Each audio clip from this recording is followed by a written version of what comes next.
Mastering cooking terms. Understanding reduce to low heat. Hello, everyone. Welcome back to our channel, where we make English learning easy and fun. Today, we're going to explore a common phrase used in cooking, reduce to low heat.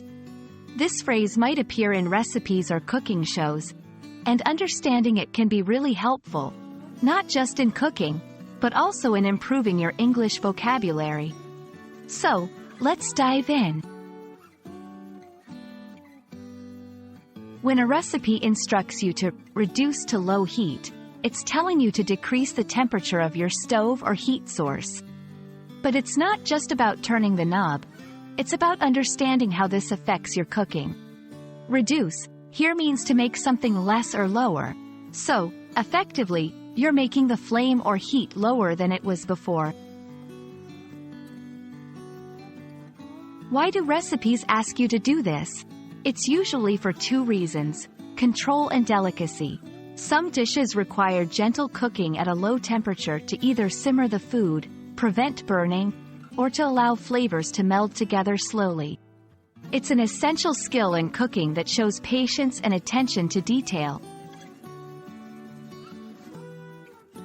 Let's see this phrase in action. Imagine you're making a soup.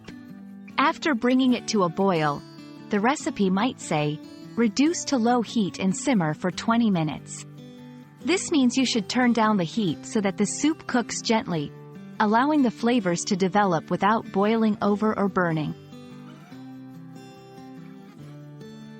For learners of English, especially non-native speakers, cooking terms can be a little confusing. Remember, reduce in cooking usually refers to heat or liquids, and low is always about the intensity or level. Associating these terms with their practical use in the kitchen can help you remember and understand them better. And that's it for today's lesson on the phrase, reduce to low heat.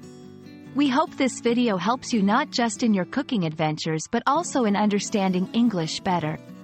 Don't forget to practice using this phrase next time you're in the kitchen. Happy cooking and happy learning! See you in our next video.